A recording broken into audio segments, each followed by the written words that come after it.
დაგლოცოთ, დაგიფაროთ, გაგახაროთ და გაგაძლიეროთ ღმერთმა ქრისტეს მიერ ძვირფასო ძმებო და დებო. ღმერთმა დაგიფაროთ და ღმერთმა მრავალი სიკეთე მოგცეთ თქვენს ოჯახებთან, თქვენს ძვირფას ადამიანებთან, თქვენს ახლობლებთან ერთად. დღევანდელი დღე არის ხსენება თომა მოციქულისა, რომელიც ყოველი მოციქული, რა თქმა უნდა, არის დასამახსოვრებელი და არის გამორჩეული. ყოველი ადამიანი, რომელიც თვითონ გამოირჩია უფალმა, რა თქმა უნდა, არის განსაკუთრებით დასამახსოვრებელი, მაგრამ ამ 12-ულშიც, რომელსაც ყველას საკუთარი სახე, საკუთარი ისტორია, საკუთარი განსაკუთრებული გზა ჰქონდა, თავისი გამორჩეული ადგილი უჭირავს თომა მოციქულსაც, რომელიც არის ისეთი ადამიანი, რომლის სარწმუნოებასაც ხშირად ჩვენ ვევედრებით ხოლმე. ლოცვებში არის ესეთი ჩანართები, რომ სარწმუნოება თომასი მომეციო მე ღმერთო. მიუხედავად იმისა, რომ თომა იყო ყველაზე მოუსვენარი, ყველაზე ეჭვიანი, ყველაზე დაუდგრომელი, სახელიც მეორე სახელი ქვია ხოლმე მარჩბივი, ანუ ტყუპი, ანუ თითქოს გაორებული პიროვნება იყო. გაორმაგებული თითქოს. ამის მიუხედავად ჩვენ ლოცულობთ, რომ სარწმუნოება თომასი გქონდეს ჩვენ. იმიტომ რომ ქრისტიანის ცხოვრება ესეა. ქრისტიანი ყველაფრიდან იღებს რაღაცა გაკვეთილს, რაღაცა სასარგებლოს, როდესაც მას რა თქმა უნდა აქვს სწორი განწყობა. როცა მას რა თქმა უნდა რომ ცხოვრდეს. როცა მას უნდა რომ ღვთის წინაშე მცნებების ერთგულებით წარდგეს. იმიტომ რომ გარეგნული დაცვა ნებისმიერი მცნებისა, ნებისმიერი ღირებულებისა არაფერს არ მოგცემს. ასე ფარისევლებს ვერაფრით ვერ ვაჯობენ, რომლებიც საოცარი ზედმიწევნითებით იცავდნენ ყველაფერს.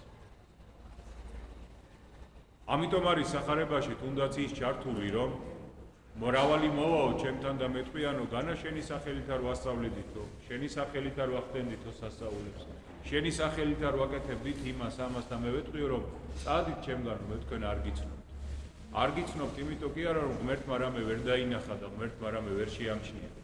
იმიტომ რომ ისე არაკეთა ადამიანმა როგორც საკეთებელი იყო. იმისთვის არაკეთა, რისთვისაც საკეთებელი იყო. ღვთის სადიდებლად, კეთილი გულით, უბოროტოდ, გემრიელად არაკეთა. იმიტომ რომ ყველაფერი არის გააჩნია როგორი, გააჩნია რისთვის. მაგალითად იაკობ მოციქული ამბობს, რომ ვიღაცებიო შოულობენ რაღაცებსო, მაგრამ მათი სიმდიდრე არისო დაგესლებულიო, ანუ ამ სიმდიდრეშიო, ამ რაღაცა მოხვეჭილობაში არისო შხამი. შხამი, რომელიც მათ გაანადგურებს. იმიტომ რომ ეს ვიღაცების დაკლებულია, სხვისია, მათი არ არის სინამდვილეში. და აი ამ სწორი განწყობით და ამ გულით უნდა გავიგოთ ის თომა მოციქულის რწმენაც და ურწმუნოებაც, რომელზეც ჩვენ ვლაპარაკობთ ხოლმე და რომელსაც ჩვენ ლოცვებში, საკითხავებში და ასე შემდეგ ვისმენთ ხოლმე. თომას ურწმუნოება ეს იყო გამომეძიებელი ხასიათიდან გამომდინარე. მისი ურწმუნოება არ იყო ხელისკვრის სურვილი. არის ადამიანი, იმიტომ გეკითხება რაღაცას, რომ უნდა რაღაცა მართლა გაიგოს და არის ადამიანი, იმიტომ გეკითხება, რომ უნდა რომ რაღაცაში გამოიჭიროს რაღაცა კვანტი გამოსდოს. აი იოანეს სახარების დასაწყისში პირველივე თავში აღწერილია იოანე მოციქულთან როგორ მივიდნენ წარგზავნილები დელეგაცია იერუსალიმიდანო, ძვლები, ფარისევლები და სხვები და სხვები და კითხესო რომ შენ ხომ არ ხარო მესია, შენ ხომ არ ხარო ის წინასწარმეტყველი, რომელსაც უნდა მოველოდეთ და რომელზეც ნათქვამი იყო ძველახტმაში. მან უარყო რომ არა მე არ ვარო ის მესია არ ვარო, არ დაიბრალა. მაგრამ რატომ მივიდნენ სხვა განმარტებების გარდა ის განმარტებაც არსებობს, რომ უნდოდათ რომ აპარტავნებაში ჩაეგდეთ. უნდოდათ რომ ებიძგებინათ მისთვის რომ კი არა მაგრამ ვაი თუ არ მისივე რწმენა, მისივე ადგილი მოერყიათ. იმიტომ რომ გააჩნია ზოგჯერ ვინ რას გეუბნება, კარგსაც და გლახასაც. ვიღაცა სადღაცა ქუჩაში რომ დაგიძახებს რომ რა ვიცი მათხოვარს არ დაეხმარებ თქვა და შეისეთო შეასეთო შეუმოწყალოო რო დაგიძახოს ხო ნუ დაგავიწყდება მალე ცოტა მალე მაგრამ ვიღაცა ვიზეს თან ხარ გადაყოლილი თქვა შვილი რო გეტყვის მშობელი რო გეტყვის დედმამიშვილი თანამშრომელი ვიღაცა რო გეტყვის რომ შენ მოწყალო ხარ და ჩემს არაფერი გაგიკეთებიაო ის უკვე ცოტა ძნელი გადასატანია იმიტომ რომ იქ სიბრაზით იყო ეს რაღაცა ნაკარნახები და აქ დაუნახავდი ასევე არის აქაც იოანეს შემთხვევაში მას რო უთხრეს შენ ხო არ ხარ მესიაო განა მართლა მესიას ეძებდნენ ისინი ასეთი ძებნა რო დომებოდათ იქვე იყო ქრისტეც ეს და ლოცვი იმიტომ უთხრეს რომ იგი თავისი ჯეროვანი ადგილიდან ამოეგდოთ და მოერყიათ იმიტომ უთხრეს რომ იოანეს ჯერ თავისივე საქმიანობაში შეიძლება ეჭვი გაჩენოდა და მერე მათ აწყობდათ ესეთი მესია მოწონდათ ესეთი მესია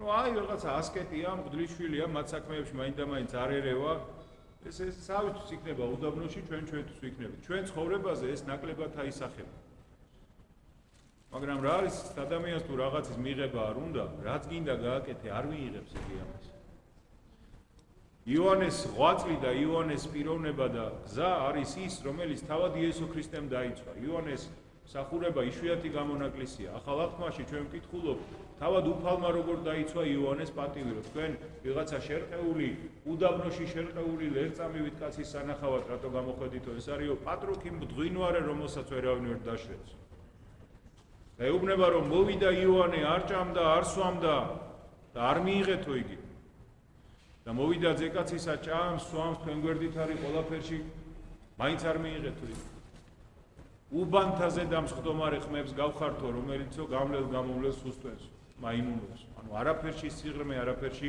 სერიოზულობა მას არ გააჩნია ამას რატომ ვლაპარაკობ იმიტომ რომ აი ეს ადამიანის განწყობა ადამიანის პოზიცია საერთოდ რა უნდა ადამიანს ეს თუ არა აქვს გარკვეული რა თქმა უნდა ნებისმიერი ნაბიჯი ნებისმიერი ქმედება იყოს შეიძლება არაფრის მომცემი მინიმუმ ფუჭი ძალების დამხარჯველი და ასე შემდეგ აი თომა მოციქულის რწმენა და ურწმუნოება რომელზეც ვლაპარაკობთ ეს არის რა იგი ყოველთვის ეძიებდა რაღაცას იმისთვის კი არა რომ უკუეგდო ქრისტე დაეთმო ქრისტე ეძიებდა იმისათვის რომ უფრო მტკიცედ უფრო გააზრებულად და უფრო ღირსეულად ყოფილიყო მის გვერდით და ეს მან თავისი შემდეგი ცხოვრებითაც დაადასტურა როდესაც ინდოეთამდე ჩავიდა ქადაგებით იგი ინდოეთის და ეთიოპელების მოციქულად ითვლება ყველა მოციქულმა როცა სულთმოფენობის მერე თავისი ხალხი, თავისი ქვეყანა და გზა აირჩია.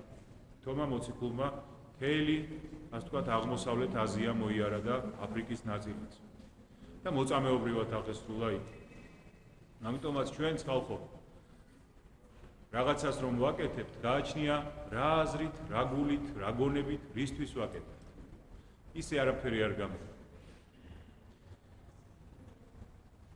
თქვენი სახელით, ჩვენი ეკლესიის სახელით, ჩვენი მამების სახელით, მინდა მიულოცო ჩვენ ტაძარში ყავს მამათომა, რომელსაც ძალიან უყვარს თავისი მფარველი წმინდანი და რომელსაც ძალიან დიდი სასოება აქვს თავისი მფარველი წმინდანისა, მოციქული თომასი. მიულოცავ თქვენი სახელით მამათომას და ღმერთმა დალოცოს და ღმერთმა გაახაროს ჯანმრთელი, მადლიანი ცხოვრებისა და მსახურების გზა მიცეს მას ჩვენმა დამბადებელმა და შეეწიოს დიდი თომა მოციქული, რომელმაც საბოლოოდ გრძელი ურწმუნოების გზის და თავისებური რწმენის, ახლა ერთია ურწმუნოება, მეორეა კიდე თავისებური რწმენა. თავისებური რწმენის მერე მოახერხა იმდენი, რომ აღიარა, რომ უფალი ჩემი და ღმერთი ჩემი და აღარ გამოყოფია იგი მას მერე თავის თანამოძმე სხვა მოციქულებს. ღმერთმა ჩვენ შეგვაძლებინოს ესეთი გონივრული და კეთილი რწმენა, ის რასაც თითქოს ურწმუნოება ქვია და სინამდვილეში არის ძალიან ღირსეული და კარგი რწმენა. როგორც დავით მეფსალმუნე ამბობს, მატლი ვარ და არა კაციო. დავიჯეროთ ასე პირდაპირ, მაშინ ისიც დავიჯეროთ ვიღაცა საგიჟეთში რო იტყვის, რომ ნაპოლეონი ვარ, ან ალექსანდრე მაკედონელი. სიღრმე უნდა დავინახოთ ყოველთვის, რომ ის კაცი, რომელიც თავის ამაოებას ხედავს, სინამდვილეში მართლა მეფეა და მართლა წინასწარმეტყველი დავით მეფსალმუნის სახით. და კაცი, რომელსაც თავისთავი ალექსანდრე მაკედონელი თუ იულიუს კეისარი გონია, კაცმა არ იცის საერთოდ ვინ არის. ასე რომ დიდება და მადლობა ღმერთს ყველაფერთვის. შეგვეციოს თომა მოციქული, შეგვეციოს და დაიფაროს ჩვენი ქვეყანა. ის ეჭვიანობა, ეს არის რა თქმა უნდა რაღაცა დოზით ეჭვიანობა, მაგრამ იყოს დაკვირვებულობით. ფუჭ რაღაცეებს ნუ გამოვეკიდებით ხოლმე, ნუ დავრჩებით მარტო. იმიტომ რომ ეს არის რეალურად ჩვენი გადარჩენა. ჩვენი ყოველი დღე ჩვენი ყოფნისა, არსებობისა გვიდასტურებს იმას, რომ მართლა ეკლესიური ხალხი, მართლა მორწმუნე ხალხი არის მარილი სოფლისა. მართლა ამ ერთგულ ადამიანებზეა დაყრდნობილი ჩვენი როგორც დღევანდელი, ისე ხვალინდელი დღე. წარსულიც კი, იმიტომ რომ იმ წარსულის მომგონებელი, მომხსენებელი, შემფასებელი და დამფასებელი ისევ მორწმუნე ხალხია სინამდვილეში. ოღონდ მართლა მორწმუნეებზე ვლაპარაკობ, ხალხო, არა იმაზე, ვისაც რაღაცა თავის რწმენა წარმოდგენები აქვს და რაღაცა ხვარი უნდა შეწიროს აუცილებლად და რაღაცა სანქლები თუ არ დაგრიხა, ისე არ დაანთებს და ასე შემდეგ. არა, ამის თანამორწმუნეებზე არ ვლაპარაკობ. მე ვლაპარაკობ სულიერად შეგნებულად მორწმუნეებზე, როგორებზეც თავად მაცხოვარი ჩვენი უფალი იესო ქრისტე ეუბნება სამარიელ ქალს, რომ ღმერთი არის სული და მისი თაყვანისცემა ეგების სწორია, ჯეროვანია, სულითა და თაყვანისცემა, ჭეშმარიტება. ანუ სიმართლის მადიდებლობით, კეთილგონიერებით, საქმის სიყვარულით, არა ამპარტავნებით, უნდა იდიდოს ადამიანმა და ადიდოს ღმერთი. აი ეს არის ყველაზე სწორი გზა და სწორი კვალი. ამიტომაც ჩვენც ხალხო, ყველას გვაქვს ბავშვობაში ის ამბავი ნასწავლი, მგელი ბავშვი რომ იძახდა და ერთი მწყემსი ბავშვი და იმდენჯერ დაიძახა ეს მგელი რომ ბოლოს მართლა მოვიდა მგელი და კაცშვილი აღარ დაუდგა გვერდში, აღარავინ მიაქცია ყურადღებას. ანუ ჩვენც რა თქმა უნდა ზოგადად სიფხიზლე არ უნდა მოვადუნოთ არასოდეს, მაგრამ ტყუილ ალიაკოცაც შეძლების დაგვარად ნაკლებად უნდა ავყვეთ ხოლმე. არც თავი უნდა დავიხროთ. არც უნდა დავიძინოთ, იმიტომ რომ ყოველ დღე ჩვენ მე მგონი უმრავლესობა ვკითხულობთ შვიდგზის ლოცვებს, რომელიც პატრიარქის კურთხევით ყველა მორწმუნე ქრისტიანმა მართლმადიდებელმა უნდა იკითხოს ჩვენს ეკლესიაში და ბოლოს მეშვიდეს რომ ვკითხულობთ ხოლმე, ზუსტად ამას ვამბობთ, ხო? ნეტარია ის მონა, რომელსაც როცა მოვა ბატონი, იხილავს ფხიზელს და არ იხილავს ჩაძინებულს. იმიტომ რომ თავად უფალმა გაგვაფრთხილა. არ იცითო თქვენ როდის მოვა მპარავი. სახლის პატრონს რო ცოდნოდა როდის მოვიდოდა მპარავი. იგი იმ დროს იღვიძებდაო, მაგრამ რაკიღა არ იცითო როდის მოვა განსაცდელი. ამიტომაც ყოველთვის ფხიზლად უნდა იყო. არა იმიტომ რომ არ დავიძინოთ, ღმერთმა მშვიდობიანი ძილი და ღვიძლი მოგცეთ. არამედ იმიტომ რომ ფხიზლად ვიყოთ ზოგადად და არც მართლა რაღაცა ავაზაკობას და სისულელეს შეუწყოთ ხელი რომ ამ ყველაფერმა ჩვენში შემოაღწიოს და ფესვი გაიდგას. და არც ისე ვქნათ რომ ყველაფერზე ასე ვთქვათ ზედმეტად გაღიზიანებული ვით ყველაფერს იქით ვეტაკოთ და აქეთ ვეტაკოთ უგუნური პატარა ბავშვები. იმიტომ რომ მე როცა მართლა გვექნება საჩხუბარი, მე როცა მართლა გვექნება რაღაცა აღსანიშნი, ჩვენ თვითონ აღარ გვეყოფა ამისი არც ძალა, არც ნერვები, არც განწყობა და არც არაფერი. და არც ერთობა სამწუხაროდ თუ წინასწარ 1000 არასაჭირო რამეზე დავხარჯეთ ჩვენი ურთიერთობები, ჩვენი ძალა და ენერგია, იმიტომ რომ ეს უნდა ვიცოდეთ, ღმერთია უსასრულო. ჩვენ არა ვართ უსასრულო. ჩვენ ყველაფერს ვერ გავწვდებით. ამიტომაც რაც გვაქვს, ის უნდა ჩვენი სიცოცხლე, ჩვენი დრო, ჩვენი ენერგია, ჩვენი ყველაფერი უნდა დავხარჯოთ მართლა კეთილ საქმეებში, მართლა ღვთისადიდებლად და მართლა ადამიანის სიყვარულით. იმიტომ რომ ჩვენ რო ადამიანის სიყვარული არ გქონდეს, მაშინ არც ღმერთი გვეყვარება და არც არავინ. იაკობ მოციქული ზუსტად ამას გვასწავლის.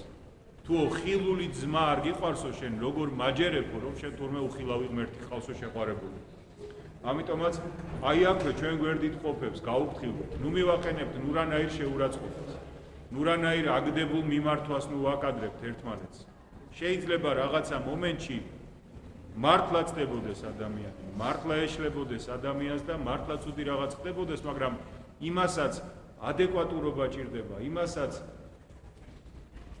არა შეცდომას წახალისება, მაგრამ ჩაქოლვა არაფერს არ უხდება ხალხო და ჩვენ სამწუხაროდ ამ განწყობით ვართ, შეიძლება აქ თქვენ არა და სადღაც სხვა არა, მაგრამ ძალიან ბევრია სამწუხაროდ დღეს ესე, რომ ერთმანეთს ისე უყურებს, როგორც მოსისხლე მტევს.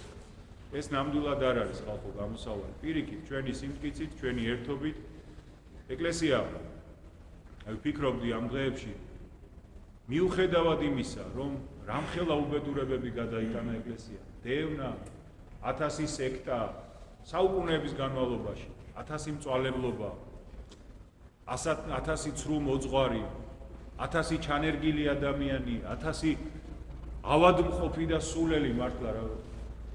სხვანაირად როგორ იქნებოდა? თაფლი იყოსო და ბუზიო ბაღდადიდან მოფრინდებაო ჩვენ წინაპარს ვთქვა. 1000 რამე გადაიტანა, თუნდაც უახლოეს წარსულში იმ კომუნისტების ეპოქაში რა განადგურება და რა დაქვეითება გადაიტანა ეკლესიამ, ხო? ამის მიუხედავად იმდენად წმინდა საეკლესიო მცნებები, იმდენად დიდი სული, დიდი გონება ჩადებული ამ ყველაფერში, რომ ეკლესიამ გადაიტანა ყველა განსაცდელი და ეკლესია შენობები ხო არ არის, ეკლესია ხალხი. ხალხმა გადაიტანა ყველაფერი, პირიქით ახალი წმინდანები დაიბადნენ ზეცაში და ჩვენი მეუღლები და ვინც ვიცით და ვინც კიდე არ ვიცით და ეკლესიამ შეძლო რომ პირიქით წინ წაიყვანა ძალიან ბევრი საქმე და კიდე სხვებს დაეხმარა. მიუხედავად იმისა, რომ ძალიან ბევრი ადამიანი შეიძლება ყოფილიყო რომელიღაც დროს, რომელიღაც ადგილზე ისეთი, რომელიც თითქოს და რატო უნდა ყოფილიყო იმ ადგილას და იმ დროს. მაგრამ ღმერთმა თავისი დიდი ძალით აი ეს ყველაფერი სულ სხვანაირ კალაპოტში გადაიყვანა. ჯვრისწერის დროს ლოცვას ვკითხულობთ ხოლმე ჩვენ და პავლე მოციქულის სიტყვებს ეფესელთა მიმართ ეპისტოლიდან, სადაც ოჯახის როგორც ეკლესიის მსგავსებაზეა ლაპარაკი და სადაც სიძე ქრისტეა, ხოლო ეკლესია პატარძალი და ნათქვამია რომ ეკლესია შეამკო მას არ დაუტოვა ნაოჭ ბრძვილის, ანუ ერთი პატარა რაღაცა ზედმეტობა აჩრდილიც კი არ დაუტოვა რა ჭუჭყისა. წმინდა ხო, განწმინდა, გაალამაზა, ანუ როგორც პატარძალს შეამკობენ.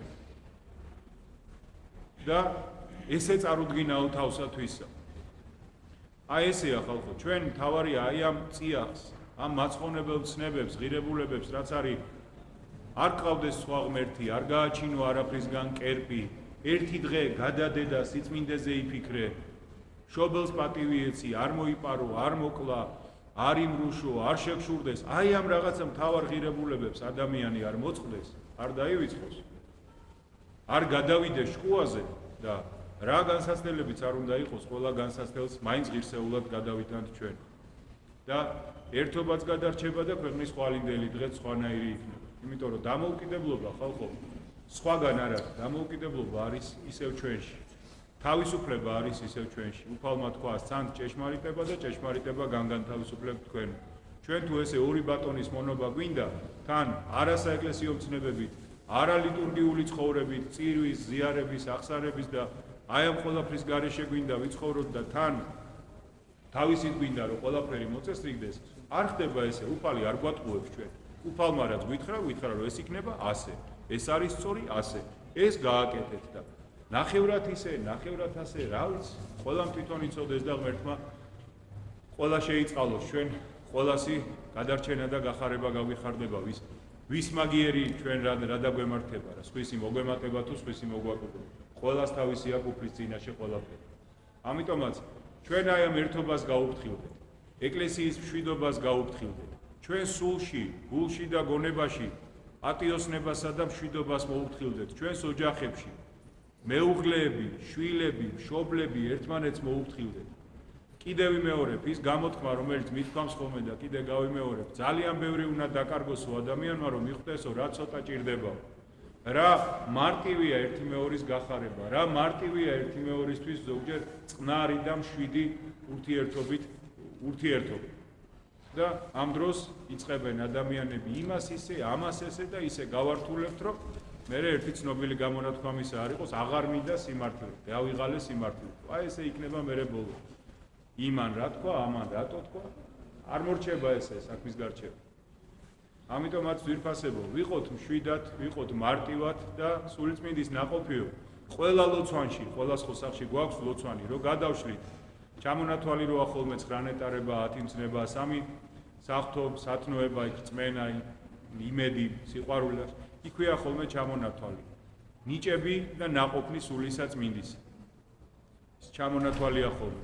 რამოდენიმე ცალი. ეს არის ხუდროება, ეს არის სასოება, იმედი, ეს არის სხვაზე მზრუნველობა, ეს არის კმაყოფილება საკუთარი ცხოვრებით, ბედნიერება, ამ რაღაცეების გარეშე ეს ნაყოფი თუ არ გამოიღო ადამიანმა, აბა ახლა რქებს ხო არ გამოისხავს მართლა ადამიანი. ეკლები და ბუძგები ყველას ბევრი გვაქვს და ნუჟრები, რომელსაც ხან გაშალაშინება ჭირდება და ხან მაინც არაფერი არ ჭირდება. ხო და ამიტომაც ვეცადოთ ხალხო, ვეცადოთ, ნუ დაგვავიზნება რომ თიხა ვართ და თიხა თუ არ მოიზილა, მისგან არაფერი არ გამოცხადა. თიხისგან გაგვაჩინა ღმერთმა და ეს ზელვის პროცესი, ეს არის ჩვენი სულიერი მოღვაწეობა, ჩვენი გზა. მოვიზილოთ და მოვიზილოთ იმისათვის რომ რაღაცა კეთილ ჭურჭლად, სულიწმინდის ჭურჭლად გამოგვაცხოს უფალმა თავის გასწმოყარებითა და ნებით. შიშით არაფერი არ გამოვა, საქმით, სიმშვიდით, ურთიერთპატივისცემით, ღმერთი, სამშობლო და ადამიანი არ დავივიწყოთ და ეს იქნება ერთმანეთის პატივისცემის და ყველაფრის სათავე და წყარო. თუ რამე იქნება ხალხო, საფიქრალი და საბრძოლველი, ისევ ერთობით უნდა ვიბრძოლოთ, ისევ ერთმანეთთან მისასვლელი პირი უნდა გქონდეს. თორემ მერე ყველამ ვიცით ჩვენი ხასიათი უკეთესად ვინგვიცნობს, რომ დავეტაკებით და წავეკიდებით ერთმანეთს აღარავის აღარ ახსოვს და ვერ გაიხსენებს, ვინ დაიწყო პირველმა, რატო დაიწყო და რისთვის დაიწყო საერთოდ რაღაც. ამიტომაც ნუ მივიყვანთ საქმეს რაღაცა უბედურებამდე, ტყუილა არ არის მამაო ჩვენოში ნათქვამი, ნუ შეგვიყვანებ ჩვენ განსაცდელსა. იქამდე რომ მიხვალ, კაცმა არ იცის მერე ყოფილი მამაცი როგორი მშიშარა იქნება, ყოფილი მშიშარა როგორი მაგარი იქნება და ვინ რა იქნება და ვინ როგორი იქნება განსაცდელში. ნუ მივიყვანთ ერთმანეთს განსაცდელამდე და კრიზისამდე. ნუ გამოვწდით ერთმანეთს. ესეც სახარებაში წერია. იაკობ მოციქულმა თქვა, ნუ გამოვწდით ერთმანეთსო. ღმერთი არ ცდის არავისო და თქვენ როგორ ყადრულობთო, რომ ერთმანეთს გამოცდებს უწყობთ. იქნება არა აქვს კაც ეგეთი მაგარი მუხლი და ჩაიკეცოს და ჩაიჩეხოს. რა გინდა? ვინ დაგადგინა ვიღაცის საჯულო? განკითხვით რომ ცხოვრობთ, ეს რას ნიშნავს? ის განკითხვა რატოა ცოდვა? სხვა ბევრი რაღაცის გარდა განკითხვა იმიტოა ცოდვა რომ მონახარ ესე იგი. როგორც კი ვიღაცის განკითხვას იწყებ, აცხადებ ამითი რომ მე ვარ მონა. მე არ მაქვს ჩემი საკუთარი ცხოვრება და ვიღაცის ცხოვრებით ვცხოვრობ.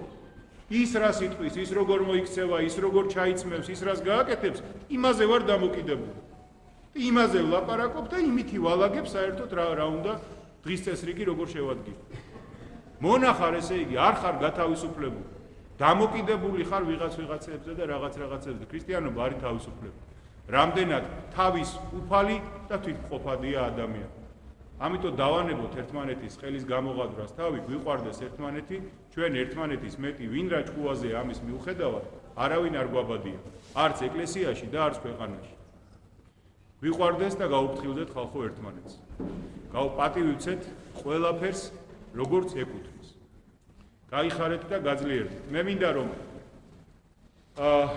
ცოტა დავღალეთ ერთი ადამიანი, მიულოცო ჩვენი მრევლის გამაგებინეს, არ ვიცოდი მე ჩემით, მაგრამ მადლობა ყველამ, ვინც ეს შემატყობინა.